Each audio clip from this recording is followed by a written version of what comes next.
Bueno, hermanos, vamos a empezar este estudio. Estamos en el quinto mandamiento en el que se nos dice, ¿verdad? Honra a tu padre y a tu madre. Ese es el primer mandamiento con promesa. Así como solemos empezar o estamos tratando de hacerlo, vamos a mencionarlos. ¿Se recuerdan cuáles son? Número 1, no tendrás dioses ajenos delante de mí. Número 2, no te harás imagen. Número 3, ¿cuál es el número 3? Hermanos, no tomarás el nombre de Jehová tu Dios en vano. 4, acuérdate del día de reposo para santificarlo. Y el quinto, honra a tu padre y a tu madre, para que tus días se alarguen en la tierra que Jehová tu Dios te da. Ese es el quinto mandamiento. Y vimos que el quinto mandamiento no solamente se refiere a los padres carnales, sino a todo tipo de autoridad, porque es lo que dice la composición entera de la Biblia. Se refiere a padres, no solo a los padres físicos, sino también a abuelos, también dice que son padres, a las autoridades civiles, a las autoridades familiares en general, a las autoridades religiosas. Ellos se les califica en la Biblia como padres. Y vimos algunos ejemplos donde literalmente le dicen a las autoridades padres. Por eso decimos que el quinto mandamiento es un mandamiento que abarca más que los padres físicos o los padres directos. Vimos también que hay todo tipo de sujeción. De hecho, pues hoy les invito desde ya al culto de la tarde, donde vamos a hablar sobre las autoridades de las que se habla en Tito capítulo 3. Pero por lo pronto vamos a considerar ahora la relación contraria. Así como hay una relación que se dice acá de inferiores a superiores, se puede inferir de superiores a inferiores de acuerdo con la palabra. Así que vamos a ver cuáles son todas las relaciones de los superiores a los inferiores. Es decir, de nuestros gobernantes a nosotros como población, de los padres a los hijos, así que si ustedes son padres, a sus hijos o sus nietos, si son adultos, a los niños o a los jóvenes, si son esposos, a sus esposas, si son empleadores, si ustedes son empresarios, a sus empleados, si tienen algún tipo de grado de honor o de dones, que sean licenciados, que sean doctores, de los licenciados a sus clientes, de los doctores a sus pacientes, de quiénes más podrían ser, a quien sea que les sirvan en una posición de autoridad, también puedan ejercer. ¿Qué se exige entonces de los superiores a los inferiores? Vamos a ver. Primero, amor.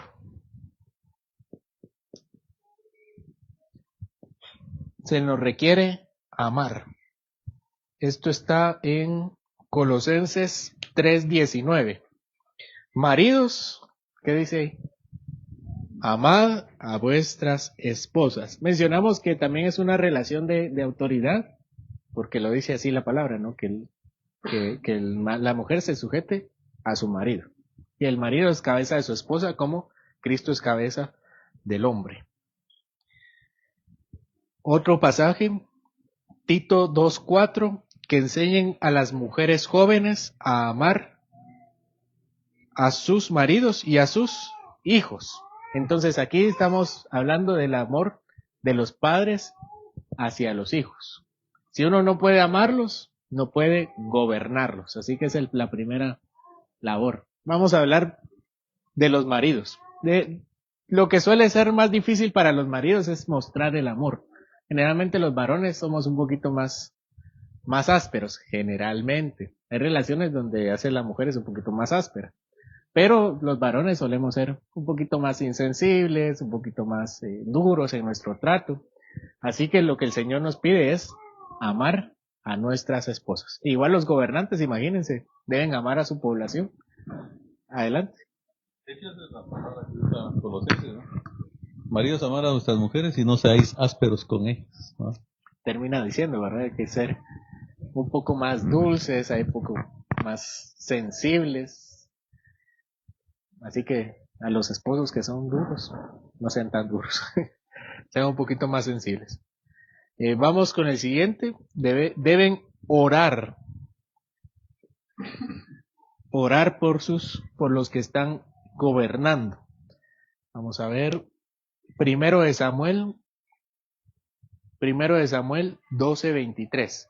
Así que lejos sea de mí que yo peque contra Jehová, cesando de rogar por vosotros. Antes os instruiré en el camino bueno y recto. ¿Quién está hablando aquí, hermanos?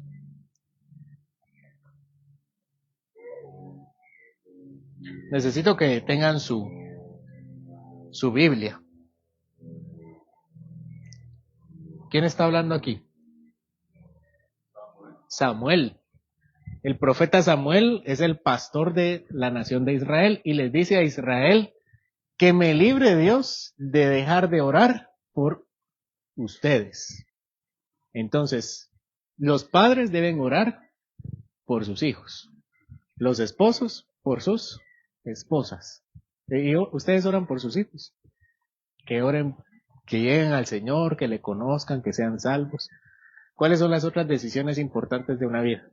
Que encuentren un buen esposo, una buena esposa, que tengan éxito en la vida, en sentido terrenal, pero que tengan un buen trabajo, un buen ingreso, que no padezcan demasiado, que no pasen dificultades innecesariamente, porque pues pasar las dificultades a veces es inevitable, pero ya que sea su culpa, es mejor orar por ellos para que no lo hagan, ¿no? Los gobernantes civiles deben orar por los que por quienes están gobernando. Los pastores deben orar por las ovejas, ¿verdad? Créanme que yo oro por todos, aunque me tarde 2 horas. No me tardo tanto, pero sí oro por ustedes. Créanme que oro por ustedes, por cada uno. Y yo les invito nuevamente a venir al culto de oración, a la reunión de oración de la tarde, porque ahí vamos anotando y vamos compartiendo cuáles son las necesidades de oración y me dejan tarea, ¿no? Entonces, déjenme más tarea. Eso es lo que nosotros debemos hacer como autoridades, orar por a quienes estamos de forma superior. También bendecirlos.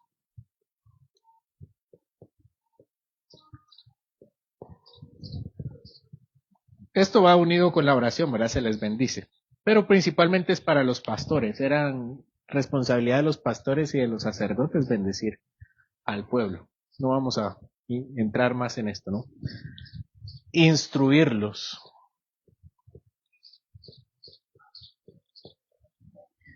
De cierta forma, quien está en autoridad tiene un poquito más de capacidad. Y no por sí mismo, sino que el Señor le da un poquito más de capacidad para ejercer ese cargo de superioridad. Consideremos los esposos con las esposas. Esto está, si no mal recuerdo, en 1 Corintios capítulo 14, que dice que las mujeres no caen en la congregación, así dice, las mujeres caen en la congregación, es decir, es el varón, el pastor, el que tiene que dirigir la adoración, y si tienen dudas, ¿qué tienen que hacer? Pregunten a quién, a sus maridos, así dice, ¿no? Yo no me lo estoy inventando. Entonces, ¿quién debe instruir a su esposa que tiene dudas? El esposo.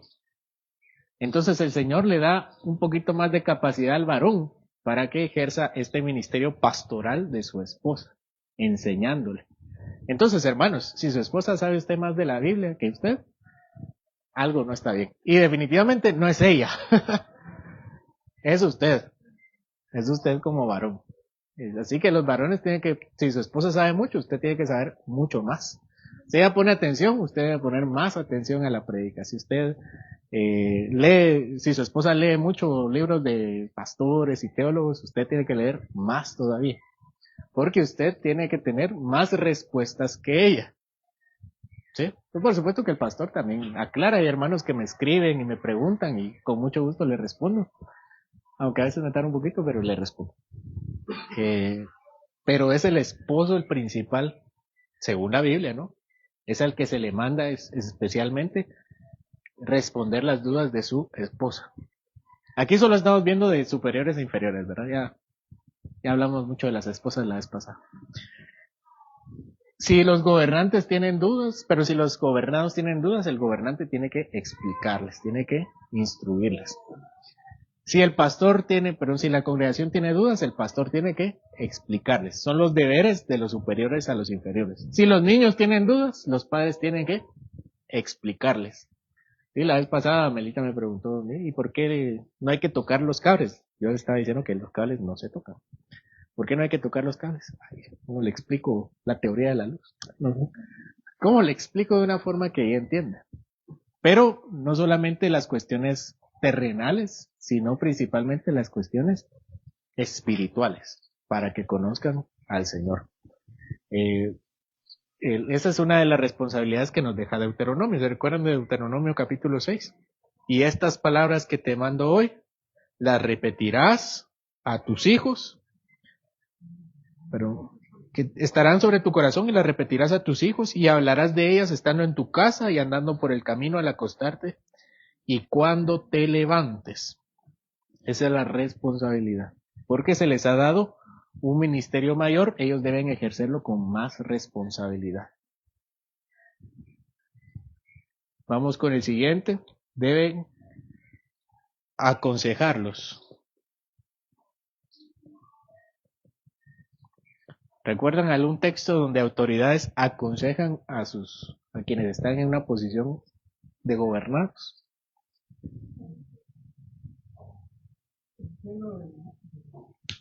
Ese es un excelente ejemplo. De Moisés. Jetro se llamaba, ¿verdad? Entonces, Moisés tenía un problema. Moisés no tenía 15 años. ¿Qué edad tenía Moisés en ese tiempo? Más de 80 años tenía Moisés. Moisés ya estaba en grandes ligas. Porque son 40 para que él, creo que se fuera, ¿verdad? Hasta los 40 se va de Egipto. Ajá. Cuando dice que mata a un egipcio, no era un adolescente que estaba con una rabieta. Era un hombre maduro. Y se va a los 40. Y regresa y el Señor lo llama a los 80. La zarza es cuando tenía 80 años, hermanos. Por si alguien cree que ya está terminando su vida y que el ministerio es de los jóvenes, no. Moisés nos dice que no. Y 40 años en el desierto, muere de 120 más o menos, ¿verdad? Entonces, Moisés tenía problemas cuando tenía como 100 años, ¿no? Porque ya había entrado en todo eso, ¿no? En todo el periodo este. Como 90, pongámosle ahí, entre 80 y 100. Y tiene problemas con el pueblo porque él ya está grande y ya no puede gobernar a tanto pueblo. Hay por lo menos 2 millones de hombres, calculemos 2 millones de mujeres y 3 millones de hijos. Tenía un pueblo bastante grande, más por lo menos del tamaño de la ciudad de Guatemala en población. Y él ya no podía gobernar más. ¿Y qué hizo? ¿Qué hizo su suegro? Le aconsejó. Le dijo, mejor haz un sistema judicial con jueces menores para que te ayuden a gobernar. ¿Y qué hizo Moisés? Así dijo, ¿verdad? Dijo, mi abuelito tiene razón, que no era su abuelo, sino su suegro, y atendió el consejo. Pero Jetro no se cayó. Jetro dijo, ya estoy más grande. ¿Qué edad pudo haber tenido Jetro? 100 y todos, ¿verdad? 100 y todos los años. Y aconsejó a Moisés. ¿Hay otros ejemplos de consejos de autoridades?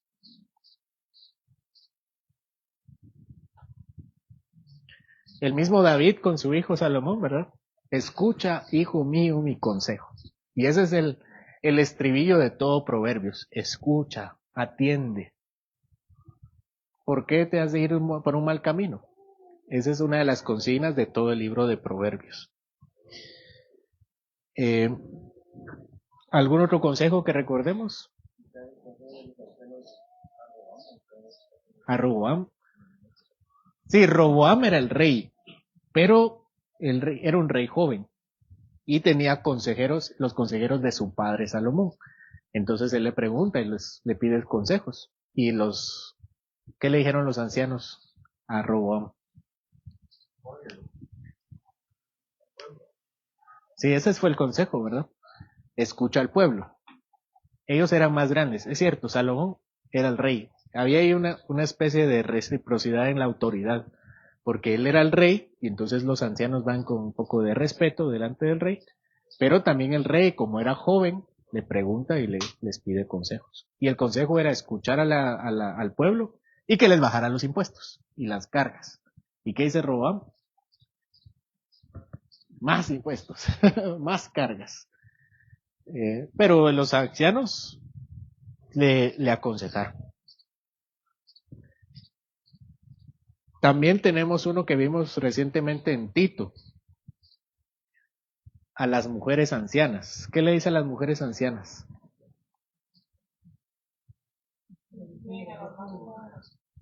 ¿Cómo qué? ¿Y cuál es el título que le dan a las ancianas, Pablo? ¿Ustedes son? ¿No se recuerdan? Maestras del bien. Así les dice. Ustedes son maestras del bien. No ustedes, sino ese título le dice son maestras del bien.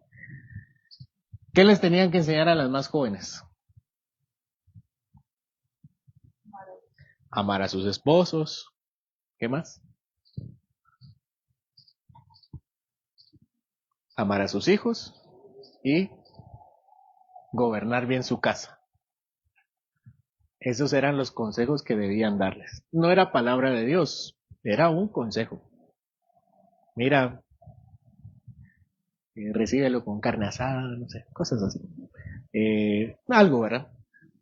Pero eran consejos prácticos para vivir su vida de casa. Vamos con el siguiente, que es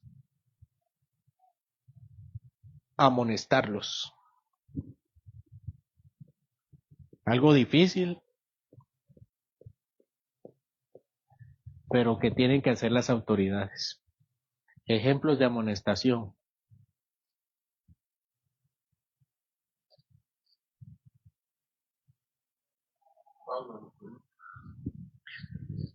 En general, ¿verdad? Las cartas paulinas, las cartas de todos los apóstoles que vemos en el Nuevo Testamento, él amonesta, los amonesta. A los corintios principalmente. ¿Cuáles son de las amonestaciones más relevantes que encontramos en la Biblia, en el Nuevo Testamento? ¿Me recuerdan? De la Santa Cena. No se estén dividiendo entre ustedes, no tomen la Santa Cena indignamente, disciplinen a una persona que está entre ustedes, que tuvo la mujer de su padre. Tito, vamos a ver alguna, dice a quienes persistan en pecar, cálladles la boca. Y después va a decir en el siguiente sermón que vamos el otro domingo, va a decir, sácalo de la congregación. Si persiste, ya no tiene cabida, porque está dividiendo mucho. Así que esa es la recomendación. La amonestación que le da por medio de Tito. Y Tito era uno de los pastores enviados a los cretenses, a la iglesia de Creta, las iglesias de Creta. ¿Alguna otra amonestación? Los padres, ¿verdad? Pablo a Pedro, ¿verdad?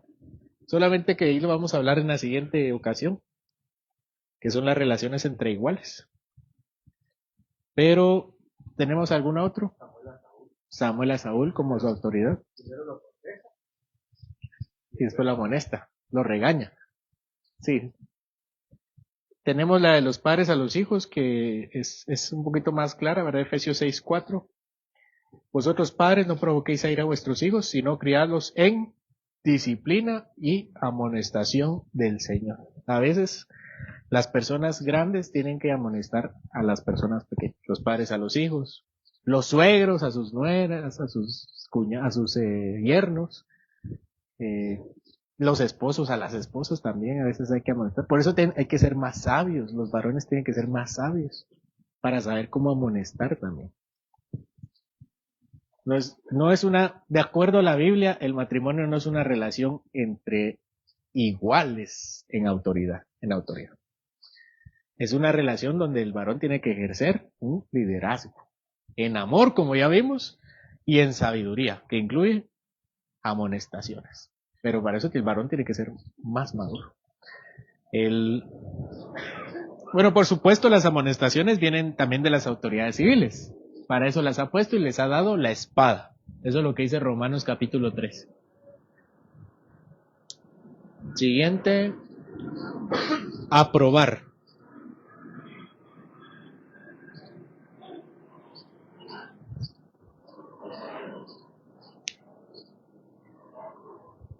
Primera de Pedro 3:7. Vosotros maridos igualmente vivid con ella sabiamente,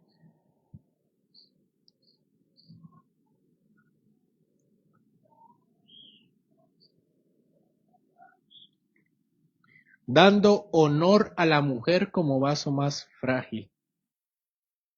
Pero aquí voy a ponerlo aquí. Encomiar. Encomiar dice la confesión, el catecismo, pero qué es encomiar?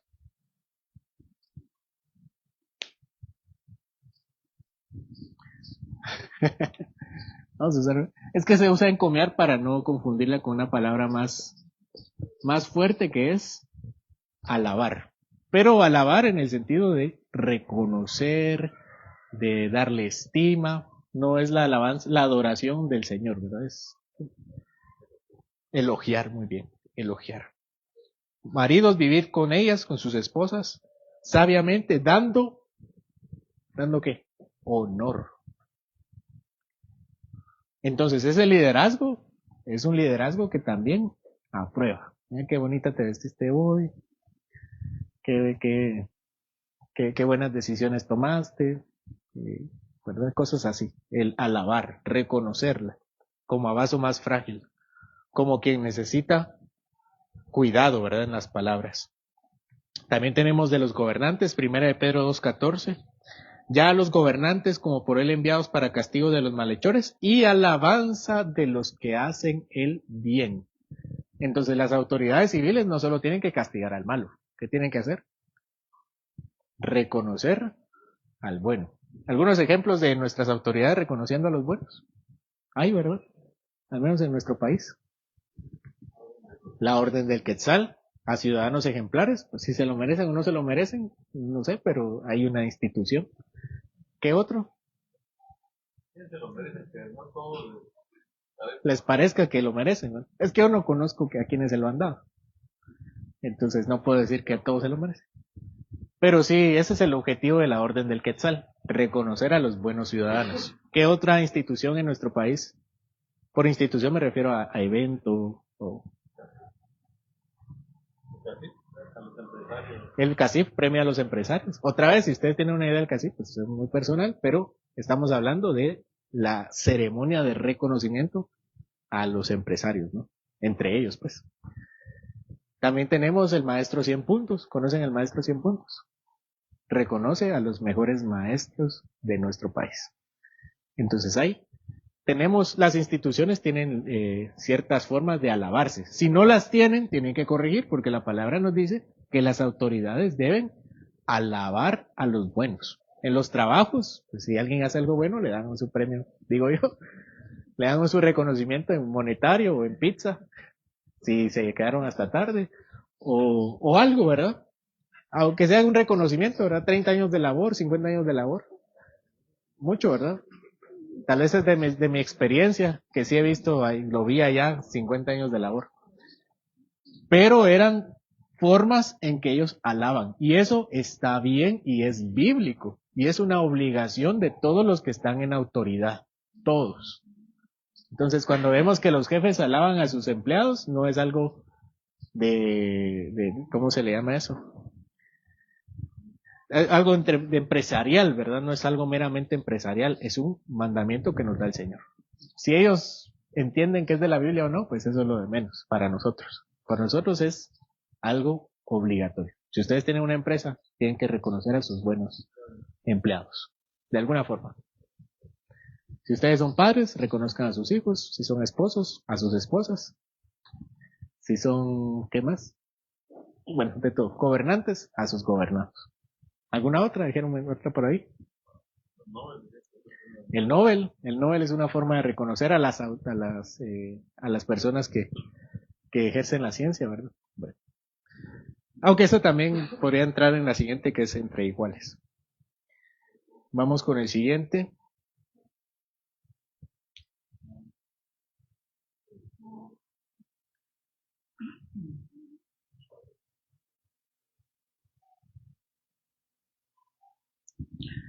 Castigar.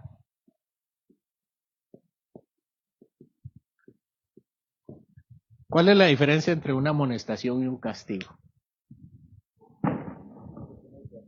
La amonestación suele ser verbal y el castigo es una consecuencia, una sanción, ¿verdad? Hay una sanción. Por ejemplo, la de los padres a los hijos. No solamente habla de amonestarlos, sino de castigarlos. ¿En qué sentido la Biblia habla del castigo de los padres a los hijos?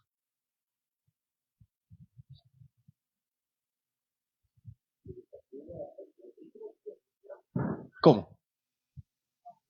Con vara, dice, ¿verdad? No es para que la usen a cada rato. Es la última opción. Y aunque ustedes no lo crean, los fariseos casi no usaban el castigo físico. No les gustaba. Cuando lo dijeron con aquella mujer que era inmunda, era solamente para probar al Señor. Y por cierto, perdieron la prueba. Pero este debería ser, de alguna forma, el último recurso.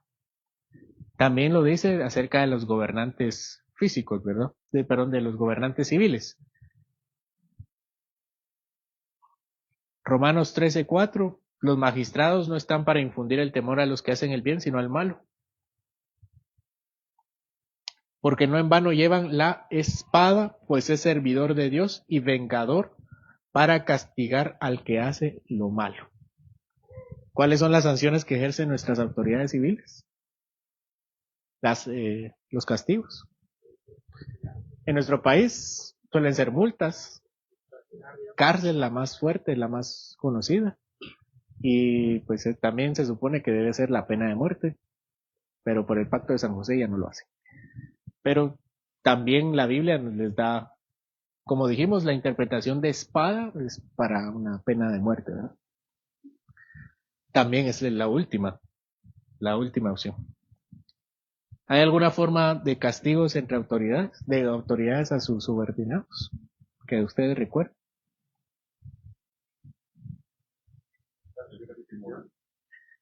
Pero destituciones, los despidos son castigos al final de cuentas. También cuando un empleado no cumple con sus labores, lo que hace el empleador es, aparte de amonestar, lo que hace, le descuenta, que es lo que hablamos, ¿verdad? Hace un descuento monetario o los puede despedir. Así que esos son los castigos. Vamos con el siguiente. Los suspende. Protegerlos. Otra responsabilidad de las autoridades a sus gobernados.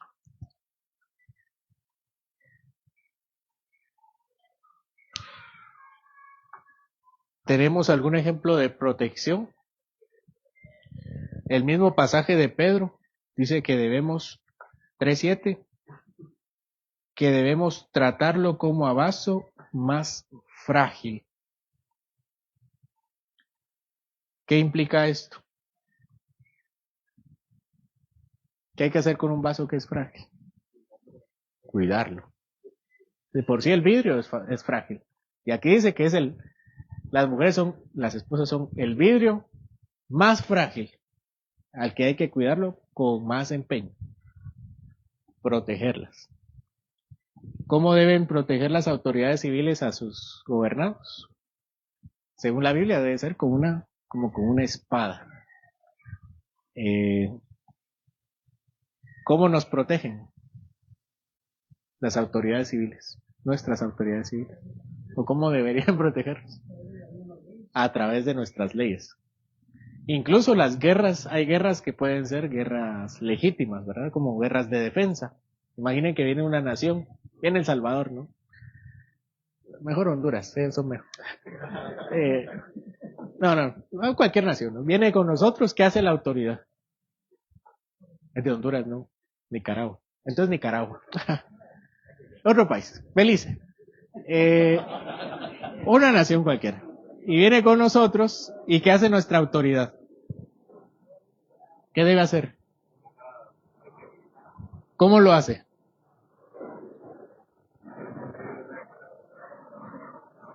Sí, el presidente, ¿verdad? Le dice al Congreso que necesitan salir a la guerra. ¿Y qué hace el Congreso? Nuestro Congreso. Declara estado de guerra. Eso, gracias a Dios, pues no ha pasado y espero que no pase. Pero es la autoridad quien está legitimada para protegernos, proteger a su población. ¿Y cómo nos va a proteger?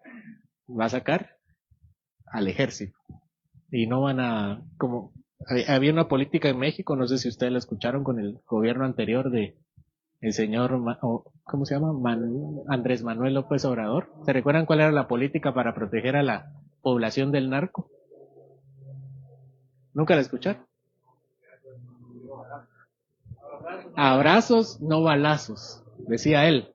Aunque usted no lo crea, este recién presidente egresado, que es Andrés Manuel López Obrador, decía que no iba a combatir al narco con armas. Decía, literalmente este era su eslogan, abrazos, no balazos. Vamos a llamar al hermano Román para que nos confirme.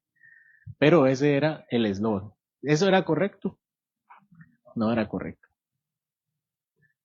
No dice la Biblia que se combate el crimen a través de abrazos. Dice con la espada. Con la espada. Es decir, por el uso de la fuerza. Adelante. Sí. Sí, por eso en el Antiguo Testamento tenemos guerras legítimas. Israel no vivía en guerra constantemente. ¿Para qué era la guerra de Israel? Las de antes, ¿no? Estas pues serán juzgadas con otros lentes. ¿Para qué eran las guerras del Antiguo Testamento? Eran varias. Eran para defenderse y para juzgar a las naciones por su forma de vivir. Entonces Israel le dice, pasa por las naciones. Y las naciones tienen dos opciones, rendirse o pelear. Entonces Israel, cuando vemos las guerras de Israel, no era que nuestro Dios era un Dios bélico, no era un Dios juez. Y cuando Israel vivió en paz en Canaán, en la tierra prometida, y venían naciones, ¿qué tenía que hacer Israel? Defenderse. Defenderse.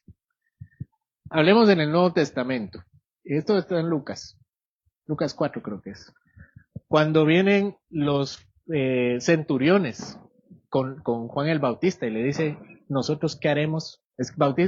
Juan el Bautista les había amonestado a todos y les había dicho, muestren frutos de arrepentimiento. Y entonces la gente le empezó a preguntar. Los fariseos le preguntaron, ¿nosotros qué tenemos que hacer? Es decir, ¿cuál es nuestro fruto de arrepentimiento? ¿Y qué le dijo a Juan el Bautista a los publicanos, a los recaudadores de impuestos? ¿Cuáles eran los frutos de arrepentimiento de los publicanos? Cobren lo justo. Si ustedes dicen que conocen al Señor, cobren lo justo, porque esa era la responsabilidad de los publicanos, cobrar los impuestos, que Jesús ya les había dicho que pagaran. Bueno, que les iba a decir, no lo ha dicho. Después llegan los centuriones romanos. Los centuriones romanos eran los soldados. Y le dicen, ¿y nosotros? ¿Qué le dice Juan el Bautista a los soldados?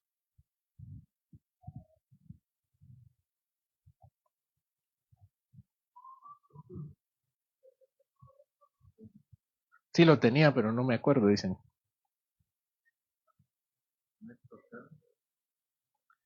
Vamos a ver. Vamos a leerlo literal.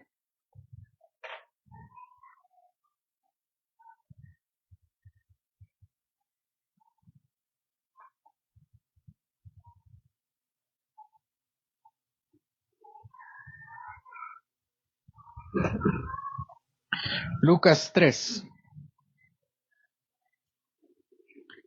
Le preguntaron unos soldados diciendo, ¿y nosotros qué haremos? Les dijo, no hagáis extorsión a nadie ni calumniéis, contentaos con vuestro salario. ¿Salario de qué? De soldado. ¿Y para qué les estaba pagando el imperio?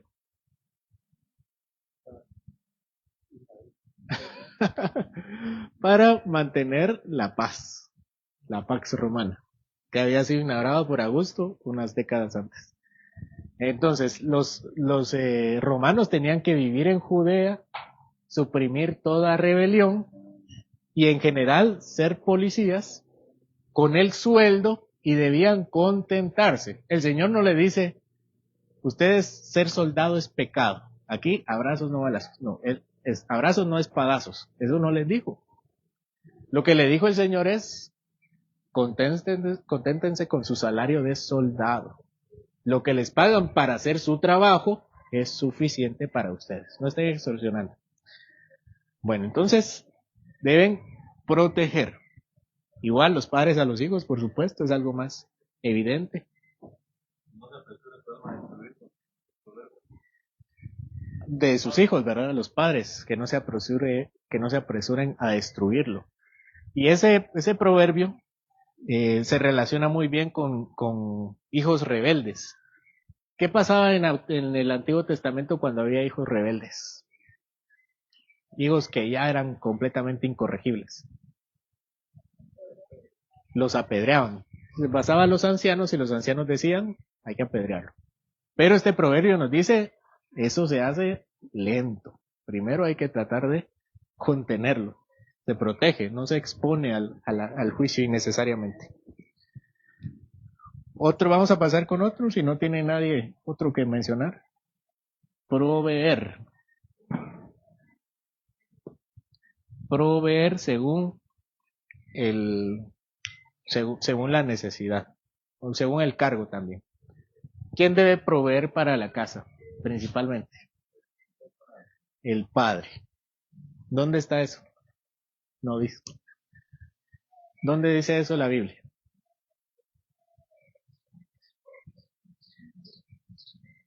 Desde Génesis, hermanos. ¿Cuál era la forma de la economía familiar?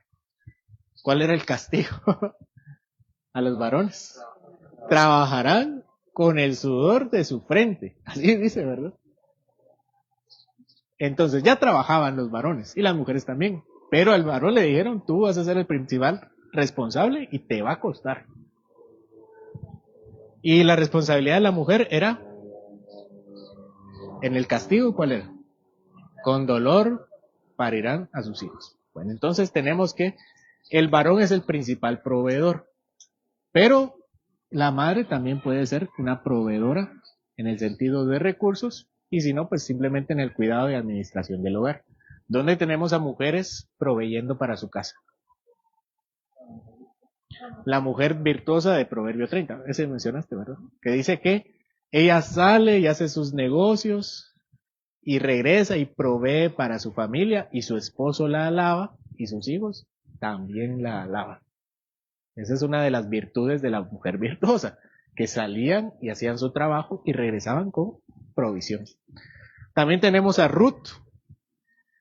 Ruth siendo la cabeza del hogar porque Noemí era una mujer muy anciana. Porque la administración del hogar era de Kelión, ¿verdad? ¿Se recuerdan? Kelión era el esposo. ¿Y Kelión qué pasó con Kelión? Se murió. Entonces quedaba Ruth. Y Ruth salía a trabajar y ella le proveía. También ese mismo ejemplo nos enseña a Booz. Booz era algo así como el jefe, ¿no? ¿Y qué hizo Booz con Ruth? Le permitía espigar. Y de hecho le dijo a los espigadores, boten más espigas para que ella recoja más. Entonces de alguna forma le da más provisión. No era como una obligación necesariamente de Booz, pero sí ejerce esta función, ¿verdad? De provisión. ¿Dónde vemos más provisiones de las autoridades en la Biblia?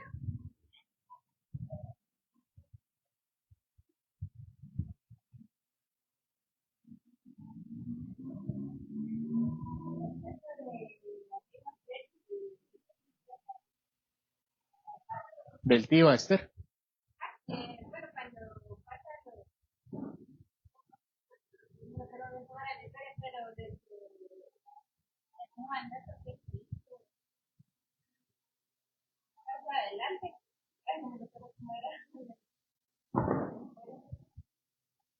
No recuerdo la provisión. Pero resulta que creo que encuentran a alguien que A Amán. no sé si de ahí cuentan como, por ejemplo, que recuerdo que abogó a... Yo creo que entra más como protección, ¿verdad? Ella fue a interceder delante del rey para que no mataran a los judíos. Y bueno, igual salieron los ejércitos bueno, salieron, pero las personas a matar a los judíos, pero ya tenían el permiso de defenderse. Hablando de las autoridades, tenemos a José. ¿Se recuerdan qué hizo José para proveer a sus gobernados? ¿Qué hizo? Guardó. Ajá. Entonces, vean que el Señor, aquí estamos hablando de la sabiduría que tienen los que están en puestos de autoridad. El Señor le dio sabiduría a José para que pudiera proveerle al pueblo. ¿Cómo lo hizo? Hizo graneros y metió comida para los 7 años de abundancia y que cuando llegaran los 7 años de escasez, José pudiera repartir. No dice que lo regaló, pero se dice que él proveyó.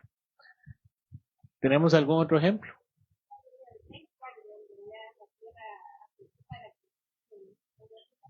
También, ¿verdad? Proveyó para su familia.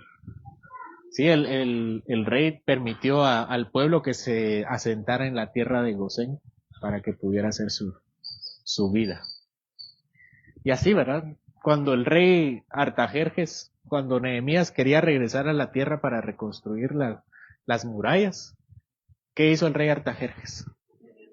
Le proveyó lo necesario para que fuera y construyera. Sí, cuando hablamos de la provisión, no solamente hablamos de comida, estamos hablando de cualquier cosa que en su posibilidad y su mandato y su autoridad esté para darle a sus gobernados. ¿Sí? Los 5,000. Ah, sí, nuestro Señor. Sí, de alguna forma se recuerdan esa historia, ¿verdad? Nuestro Señor, la población, o bueno, los seguidores, la multitud de nuestro Señor le dice, tenemos hambre. Bueno, la historia fue que la gente tenía hambre y los discípulos llegaron con el Señor y le dijeron, ya despídelos porque ellos tienen hambre. ¿Y qué dice el Señor? Usted, les den comer. Y tuvieron que darle de comer. Yo no recuerdo si las 2 ocasiones dijeron lo mismo.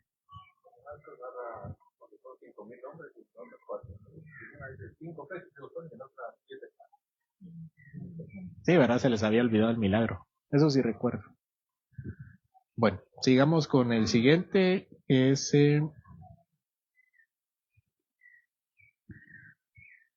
Bueno, aquí hay 2. Proveer para su cuerpo y para su alma. ¿Cómo las autoridades proveen espiritualmente para sus gobernados?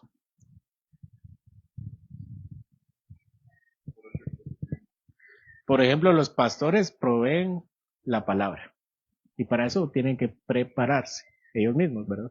Deben conocer más de la Biblia, ser más instruidos. Por eso le dice Pablo a Timoteo, maneja con precisión la palabra de verdad. Ellos deben ser más instruidos para proveer para su alma. También tenemos el ejemplo de los padres. Los padres deben proveer para la vida espiritual de sus hijos. Ese texto ya lo vimos, Deuteronomio, y las palabras de la ley las repetirás. Por lo menos se asume que el padre sabe la ley, para que su hijo la pueda repetir. También tenemos a los gobernantes proveyendo para el alma. El mismo ejemplo de Nehemías. Artajerjes no solo le da los recursos para que vaya, sino también le da para que puedan ofrendar. También lo hizo, ¿cómo se llama? Ciro también lo hizo con Esdras. Esdras también quería regresar y Ciro le dio, pero Zorobabel le dio a Zorobabel todo lo necesario para que pudiera adorar. Y de hecho también le dio lo necesario para construir el templo. Así que también lo tenemos acá. Hay un texto de Isaías que dice que los gobernantes son, ¿cómo es, Jace? Son nodrizas del pueblo. ¿Qué es una nodriza? ¿Qué hace la nodriza? Cuida e incluso amamanta. Eso hace una nodriza. Y amamanta. Por eso los requisitos de los reyes de Israel eran no solamente ser una persona capaz de hacerlo de forma física, sino de forma espiritual. ¿Qué tenía que hacer el rey para ser rey, un rey legítimo? ¿Cuáles eran los requisitos espirituales? ¿Se recuerdan?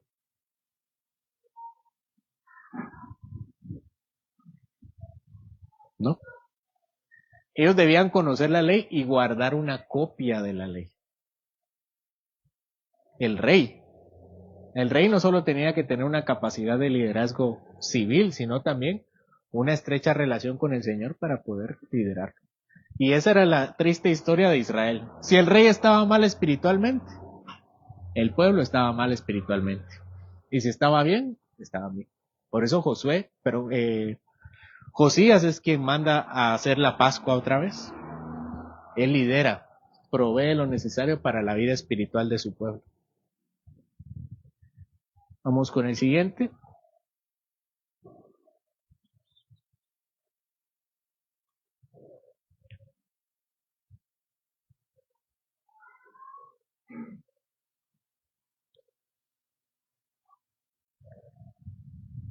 Aquí podemos mencionar procurar la gloria de Dios por el primero comportamiento.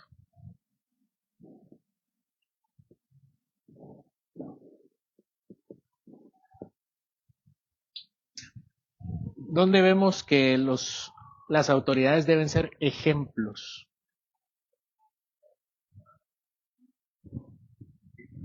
No solo deben tener sabiduría,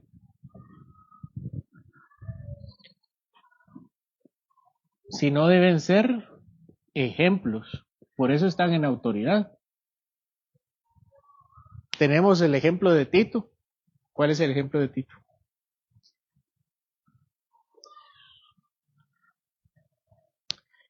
Dice, los ancianos sean sobrios, dueños de sí mismos. Las mujeres ancianas deben ser reverentes en su, ¿qué dice ahí? Reverentes en su porte. ¿Qué es el porte? Nosotros hoy decimos porte es póngase recto, ¿no? Pero realmente lo que significa porte es el comportamiento en general. Compórtense. También tenemos que sean prudentes, castas, buenas, sujetas a su marido, para que la palabra de Dios no sea blasfemada. Ellas deben ser ejemplos. Los varones también, ¿verdad? Pero aquí lo dice específicamente para las mujeres ancianas, que sean ejemplos para las jóvenes. A Timoteo, ninguno tenga en poco tu juventud, si no sé, ¿qué cosa dice? Ejemplo de los creyentes en palabra, conducta, amor, espíritu, fe y pureza. Lo que quiere decir es que cuando la congregación mire a Timoteo como pastor, ellos digan, yo quiero ser como él, por su don de la palabra, la exposición de la palabra, por su comportamiento, por su fe, por su amor. Eso deberían ver en sus autoridades. También por eso decimos que los padres predican también con su ejemplo a los hijos. Y hermanos, en una familia no deberían ser todos niños, ¿o sí? Debe haber adultos y niños. Y yo he visto familias donde los padres a veces se comportan como niños y se ponen a discutir con sus hijos como si fueran iguales. Y uno tiene que decirles, mire, pórtese bien, usted es un adulto, él es un niño o es un adolescente, usted ya está grandecito. Y también eso lo hablamos con los varones, ¿se recuerdan en Tito? Lo mencionamos en Tito hace 2 sermones. Dice, a los varones, los ancianos sean sobrios, serios, prudentes, sanos en la fe, en el amor, en la paciencia. Hay ancianos que se portan como jóvenes, inmaduros. Y eso no debe ser así. Todos los que están en autoridad deben ser ejemplo. ¿Tenemos algún ejemplo de autoridades que sean ejemplo en la Biblia? ¿Recuerdan alguno?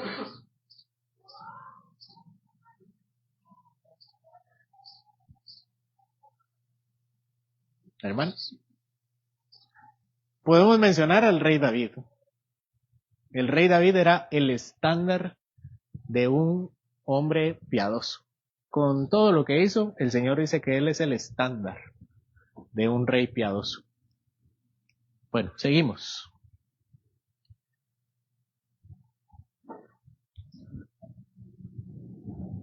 Que sean de honor para ellos mismos.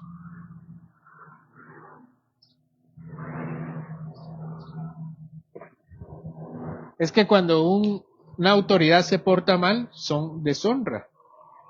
Primero de Reyes 3:28, y todo Israel oyó aquel juicio que había dado el rey, y temieron al rey, porque vieron que en él había sabiduría de Dios para juzgar.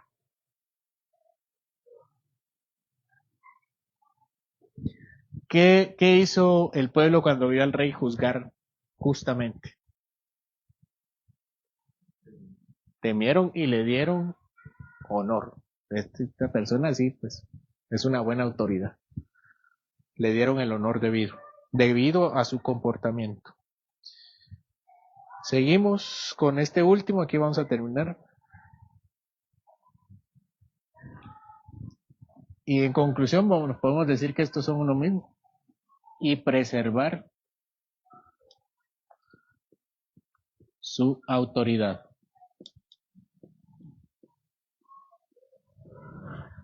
La preservación de su autoridad.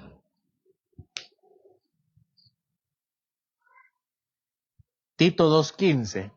Esto habla y exhorta, reprende con toda autoridad y ¿recuerdan que termina? Que nadie te menosprecie. Entonces, ¿qué es lo que tenía que hacer Tito para que nadie lo menospreciara? Ejercer su autoridad bien, para que nadie lo menosprecie. Es decir, nadie tiene el permiso para desautorizar a las autoridades de Dios. Pero es cierto que mientras que una autoridad sea menos sabia, menos ejemplar, pierde algo de credibilidad entre sus gobernados. Y el Señor le manda a preservar su autoridad a través del buen ejercicio de sus obligaciones. Entonces, ¿se recuerdan que comentamos un ejemplo así bien sacado de la manga? De un hijo que tenía dos padres, un padre adoptivo y un padre de verdad, donde el padre de verdad era alguien no ejemplar y el padre putativo sí era un padre ejemplar. Bueno, en ese ejemplo que vimos, dijimos que el padre adoptivo se le iba a escuchar porque era más sabio, mientras que al padre de carne no se le iba a escuchar porque no era sabio. Entonces el ejemplo que dimos no fue que el hijo debe desobedecer a su padre, sino que tenía que atender el consejo que fuera más sabio. Entonces el hijo no pudo preservar su autoridad porque el consejo que le daban no era correcto.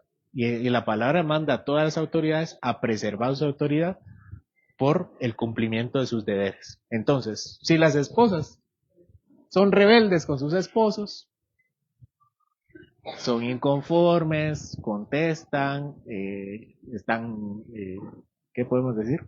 Insatisfechas con sus esposos, puede ser, cada esposo debe considerar si es debido a su comportamiento o a la falta de sus deberes, porque no la ama, porque no la ama, pues no le muestra el amor, porque no ora por ella, porque no la bendice, porque no la instruye, porque no la aconseja, porque no la amonesta, porque no la alaba, porque no la castiga, porque no la protege, porque no le provee para su alma y su cuerpo, porque no es ejemplo. Entonces, aunque las mujeres no tienen el permiso para desujetarse a su esposo, es cierto que el esposo también tiene que mantener su autoridad por el cumplimiento de sus deberes. Como le dice a Tito, que nadie te menosprecie. ¿Cómo? Ejerciendo tu palabra con autoridad. La palabra de Dios, la predicación, las exhortaciones, los consejos, también las reprensiones y los castigos. Eso le dice Pablo a Tito. No caigas en descrédito. Igual las autoridades civiles. Las autoridades civiles deberían tener una buena acreditación en su población porque hacen obras, porque hacen bien su ejercicio, porque son ejemplos. Pues muchas autoridades son ejemplos de todo lo malo, ¿verdad? Ejemplos de corrupción, ejemplos de robo.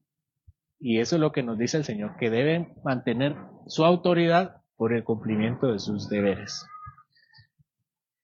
Igual los padres. A veces los hijos tienen muchos reproches y a veces tienen razón. En los reproches, no en la rebeldía. Ningún hijo tiene permiso para ser rebelde. Pero sí el hijo tiene permiso para decirle a su papá, mire papá, usted lo que hizo no estuvo bien. Entonces también debemos cuidar nuestros pasos en ese sentido. Y por supuesto los pastores también. Dudas, comentarios. ¿Qué les pareció este tema de las autoridades? La Biblia tiene mucho que decir acerca de los deberes de las autoridades. Y si ustedes están en posición de autoridad, son jefes, son esposos, son padres, o algo, están en la obligación de cumplir sus deberes. Nadie tiene ningún comentario. Todos castigados. Todos regañados.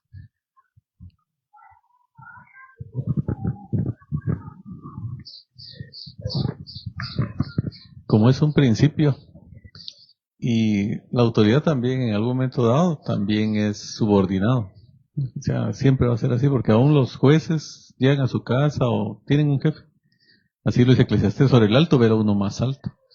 Entonces el Señor Jesús alabó al centurión cuando él le dijo, da la palabra y mi siervo va a ser sano. Porque yo le...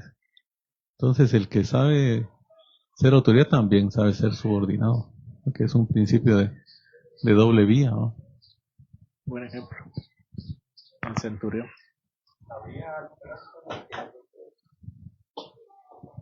¿Habría algún caso en el que nosotros estemos obligados a desobedecer las autoridades o no? Eso ya lo vimos. Con los inferiores a los superiores. Sí, cuando se nos pide algo que es contrario a la palabra, ¿verdad? Cuando las autoridades le piden a Juan y a Pedro que se callen, que ya no prediquen. Es ahí donde viene la máxima, ¿verdad? Es mejor obedecer a Dios que a los hombres. Entonces, si un esposo le dice a su esposa, un esposo incrédulo, le dice a su esposo, hoy no vas a la iglesia. ¿Qué tiene que hacer ella? En su pecado dicen, bueno, entonces me quedo. No, pero si es una mujer piadosa va a decir, yo me voy. Y me llevo a mis hijos. Porque también tiene que ejercer bien su autoridad. Si una autoridad nos pide hacer algo malo, ¿no? Aborten o algo así, ¿no? O que los hacen, pongan una bandera gay, ¿no? Aquí enfrente de su casa porque va a pasar el desfile. O como lo quisieron muchos futbolistas, no sé si lo supieron, pero durante julio creo yo que es ese mes que dicen que es de ellos, obligaron a los futbolistas a ponerse un brazalete, los capitanes se ponían un brazalete con la bandera. Y algunos capitanes dijeron, no. Ahí los desobedecieron, aunque fueran sus autoridades. Y no era un gobierno, simplemente era la FIFA, creo, el ente rector del fútbol. Entonces ese tipo de cosas las deben desobedecer, porque no están cumpliendo sus deberes. Ahí estamos obligados a desobedecer. Entonces los cristianos tenían que negar conocer a César como no lo hicieron, ¿verdad? No tenían que cumplirlo. Yo tengo una duda. ¿Pueden haber autoridades ilegítimas? Se me ocurre casos como pastores que se autonombran pastores. O, por ejemplo, en pueblos donde la justicia la toman ellos y castigan a los criminales por su cuenta. O sea, que Sí, no son autoridades. Bueno, en cuanto al pastorado, vamos a ver. Ese es un tema un poquito más difícil porque hay un debate legítimo entre si todos los pastores deben ser ordenados o hay pastores extraordinarios. Entonces eso no lo voy a tocar porque creo que está abierto a la discusión. Pero hablemos de mujeres pastoras. Es evidentemente la Biblia no lo aprueba. Entonces me parece que no es una pastora y no es autoridad. Ella no tiene derecho a ejercer eso ni nadie tiene la obligación de sujetarse porque no es una autoridad. Ahora, que hubiera una mujer juez, por ejemplo, o presidente, eso es diferente, porque la Biblia sí permite a las mujeres ejercer autoridades civiles. Por ejemplo, Débora, Basti, Esther, eran autoridades civiles mujeres. Y entonces vinieron la población y lo que hicieron fue sujetarse. Se sujetaron, por ejemplo, cuando Esther dice, hagan tal cosa, ¿qué hizo la población? Ayunen, oren. ¿Qué hicieron ellos? Usted no me manda a mí. ¿Qué hizo la población? Oró y ayunó. Y ese fue el mandato de Esther. Ve y dile al pueblo que ore y ayune. ¿Y quiénes podían mandar a orar y a ayunar? Las autoridades. Como los pastores y los ancianos pueden decir a la iglesia, hermanos, vamos a orar y a ayunar. Y si no se someten, eso es pecado, porque eso sí es legítimo.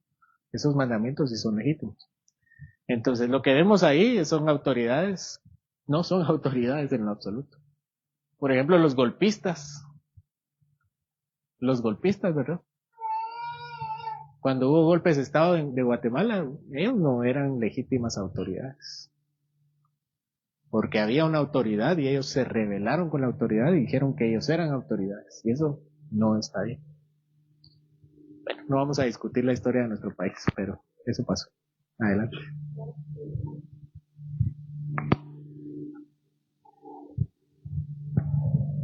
Yo soy maestra, ¿va? Y donde yo trabajo ahorita me toca hacer un acto cívico y tengo que enseñar a los niños acerca de la Virgen de la Asunción. Pero yo no les voy a enseñar, ¿verdad? O tengo que hacerlo porque prácticamente es como que obligatorio. Y también, por ejemplo, así como ahorita fue el Vía Crucis y se hizo un altar y todo, pero así como lo que usted estaba diciendo de que no hay que no podemos como desobedecerles a las autoridades, ¿verdad? Que como qué podría hacer yo. Yo le diría que tire la estatua. No, son mentiras. No, el Señor también da sabiduría a los inferiores, ¿verdad? Y de alguna forma su directora, me imagino que es su directora y las personas que están a cargo tienen autoridad por el trabajo, pero uno también tiene que ser sabio. Tal vez lo mejor sería decirles mejor que lo haga otra persona. Y lo que yo recomiendo sería que busque otro trabajo mejor, ¿verdad? Y de eso lo hablamos también la vez pasada, que cuando nosotros honramos el nombre del Señor, Él también suele darnos también algo mucho mejor. No es una ley, pero sí, yo he visto. Entonces no estoy diciendo que renuncie ahorita. Ahorita presente su carta de renuncia. No, ¿verdad? Sino hablar y decirle al Señor, Señor, deme un trabajo, un poquito, donde mi conciencia esté más tranquila. Esa es mi recomendación. Y vamos a orar por usted también. ¿Alguien más? No, terminamos. Bueno, hermanos, a quienes son autoridades, difícil la tarea, difícil. Pero en el Señor no hay nada imposible. Así que oremos para que nos dé sabiduría.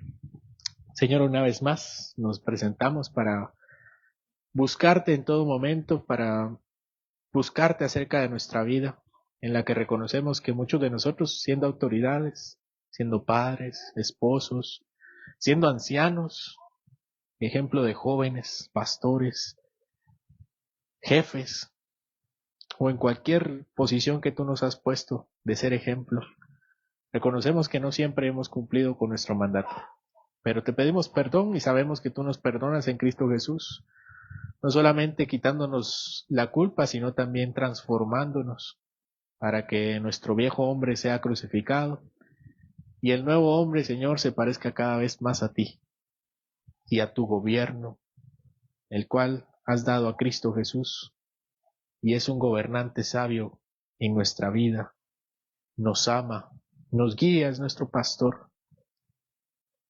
también nos amonesta y nos provee todo lo necesario. A Él miramos, Señor, no queriendo cumplir estos requisitos con nuestras propias fuerzas ni para ser aceptados, sino porque ya hemos sido aceptados en Cristo Jesús y tenemos el Espíritu Santo que nos ayuda en todo momento. Por eso, Señor, te rogamos que tú seas con nosotros y que estas palabras que vemos en la Escritura, ya sea por textos o como ejemplos, podamos, Señor, tomarlos como un testimonio para nuestra vida. Te pedimos que al salir de este estudio, no solo recordemos lo aprendido, sino que tu Espíritu nos capacite para vivirlo de manera práctica. Ayúdanos, Señor, a honrar a las personas que están debajo de nosotros, mostrando respeto, amor, cuidado, que nuestras vidas sean ese testimonio de la obediencia a tu mandato, reconociendo que hay alguien superior a nosotros. Te damos gracias por la oportunidad de estudiar juntos y te pedimos que sigas guiándonos a través de tu palabra para que podamos ser transformados a la imagen de Cristo, nuestro gobernante supremo. Que la paz y la gracia de Dios estén con nosotros. Envíanos a nuestros hogares a descansar y que podamos reunirnos por la tarde a seguir alabando tu nombre en toda oración y en todo ruego. En el nombre de Jesús. Amén.